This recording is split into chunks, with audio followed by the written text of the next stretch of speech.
Yes. Okay. Welcome to the Focus Workshop. This is Paul. Right now is our only person that braved the rain today. So this tape is for the rest of you who are home, warm, snug in front of your teapot and books and homework. So we're going to be talking about focus sentences and paragraphs today, and thinking about how to use some strategies that work for both students in a tutoring setting and also for hopefully later when you start teaching. Maureen and I use both of these units and exercises in our classes when we teach, and we found them to be really helpful. So the first thing I want you to do is to just maybe jot down a few things about what the word focus means to you. So we always throw that around as if we all know what that means. And I want to just have a little discussion. And that can either be, in terms of paragraphs or sentences or just as a general definition.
So, what did you guys come up with?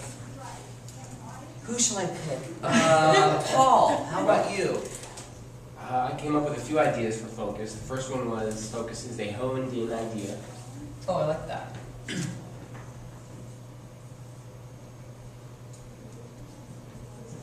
Uh-huh. I said a focused idea is an idea where thoughts or other ideas that come out of that idea are only presented with the idea of supporting that initially thought of idea. Kind of abstract, I guess.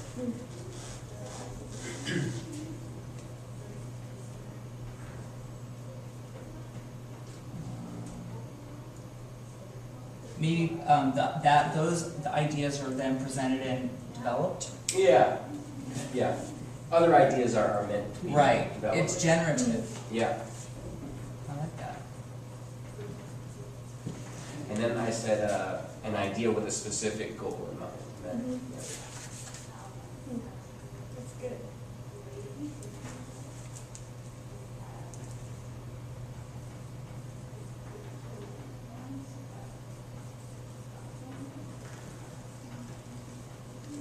Maureen, what did you come up with? I said having one main point, and like Paul said, you could have other ideas that kind of support that point, but you have one main point, and you try not to stray from it. You try to stay on topic.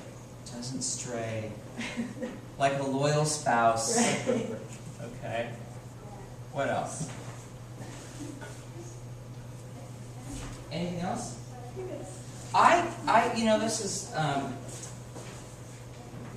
a big fan of modeling things for students and doing things along that. One thing that I never thought about is I defined it as what it wasn't.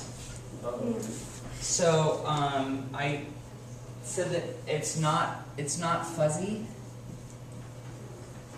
and there's not a lot of static. So I was thinking about, when you think about a picture being in focus, it's not fuzzy. So it's like our ideas aren't fuzzy.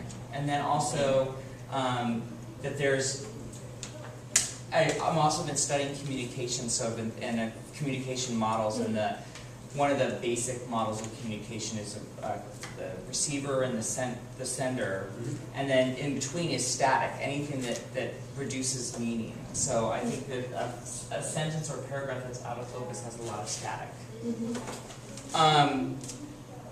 So those are really good. What about in terms of, I like this, I think this works well for both paragraphs and sentences. What else do you think what we mean, like if we said focused paragraphs, what would that mean to you? Do you think? Paragraph with a goal. Good.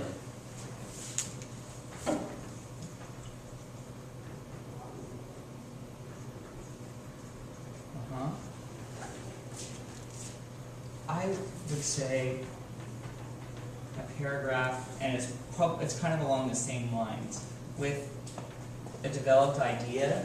Hi, come on in. Have a seat right here. How you doing? Survived the rain? Yes. Good. So we're just talking about, Sorry, I'm late. oh no, it's fine. We're talking about just the term focus. And we're trying to think about, we already talked about that the defining in terms of what it was, it not fuzzy, it doesn't have a lot of static. And then Paul was talking about, it was a poem reminder. Did you guys know each other? No. Hi, Hannah. Nice to meet you.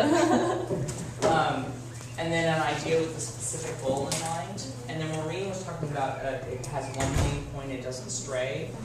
So, and then we're trying to talk about paragraphs. There's, they are, paragraphs that are focused are ones that have a goal and a developed idea. What about a sentence focus? What does a focused sentence mean to you? What do you think, Hannah? I think it's a clear sentence.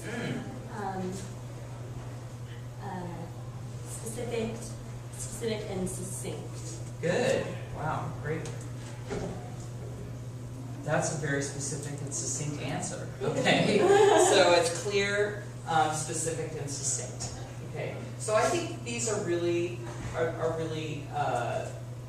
great goals for both of these, for the paragraph and the sentence and the general overall impression. And what we're going to do now is just kind of dive in, and we're going to start with paragraphs, and then we're going to move on to sentences. And we're going to use some tools that you can use with your student writers right now, and then also take with you into the classroom. So if you would, and some of this is inductive openers, so try not to flip ahead because it'll spoil the surprise, the big payoff. So if you would just look at the first page of this, and there's a paragraph there. And this handout is also on our website. Right, the whole handout, and then this video will be on the website too. Oh, right, and the handout's on our website. Good. You're playing to the audience, Maureen, I like that. Okay, our viewers at home. Now I'm probably out of frame. Right? Yeah, I have to stay here. Yeah. Like the Roadrunner. So can you go ahead and read that? And since we're a small group, what we'll have you do is I'll have you just think about the questions, and then we'll discuss it as a larger group together.